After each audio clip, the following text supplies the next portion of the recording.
কথায় বলে, ঠেলায় না পড়লে মানুষ নিজেকে বদলায় না।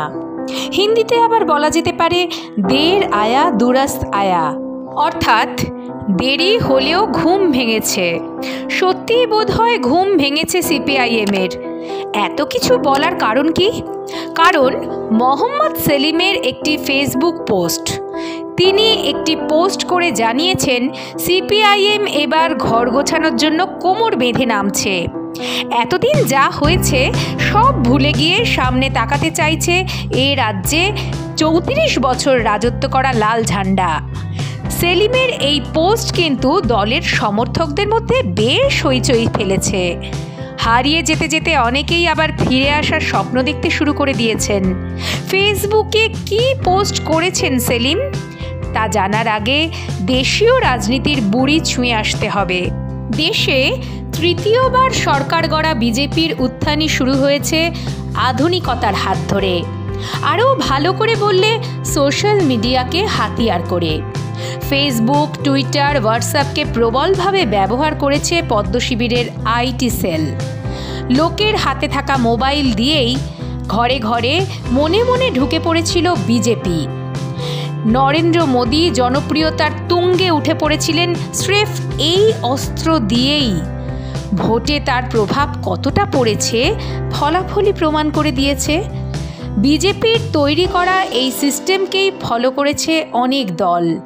বাংলায় তৃণমূলও এভাবেই ক্ষমতার কেন্দ্রে থেকে যাওয়ার স্ক্রিপ্ট লিখেছে একাধিক লোকসভা ও বিধানসভা ভোটে।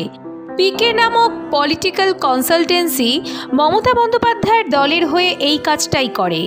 কোন কেন্দ্রে কে প্রার্থী হবেন, নির্বাচনের সময় তিনি কি ভাষণ দেবেন, পোস্টার স্লোগান কি হবে, এমনকি ভোট প্রচারে কোন তারকাকে কিভাবে ব্যবহার করা হবে তাও ঠিক করে দেয় পিকে।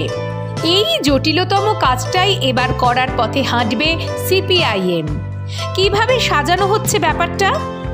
সিপিআইএমের রাজ্য কমিটির সম্পাদক সেলিম তার ফেসবুক পোস্টে যে বিজ্ঞপ্তি দিয়েছেন তাতে বলা হয়েছে দল এক ঝাঁক নতুন কর্মী নিয়োগ করতে চলেছে। পলিটিক্যাল অ্যানালিস্ট থেকে শুরু করে পলিটিক্যাল ইন্টার্ন নেওয়া হবে।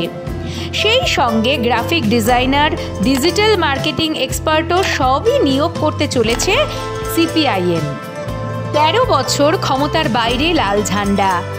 এই 13 বছরে সেভাবে জেগে উঠতেও দেখা যায়নি বামেদের। কিন্তু এবারের বিধানসভা ভোট সিপিআইএমের কাছে ডু অর ডাই ম্যাচ হতে চলেছে। এভার আর নেভার মানসিকতা নিয়ে মাঠে নামছে দল। আরজিকর আন্দোলনে সিপিআইএমের পায়ের তলার শক্ত জমি প্রমাণ করে দিয়েছে মরিয়া হতে পারলে খেলা ঘুরিয়ে দেওয়া সম্ভব। সেই কারণেই আগ্রাসনের সঙ্গে আধুনিকতার মিশেল চাইছে সিপিআইএম। সিস্টেম ছাড়া বিপ্লব হয় না। বিপ্লব না হলে যে স্বপ্নপূরণ সম্ভব নয়, সিপিআইএমের থেকে ভালো আর কে জানে।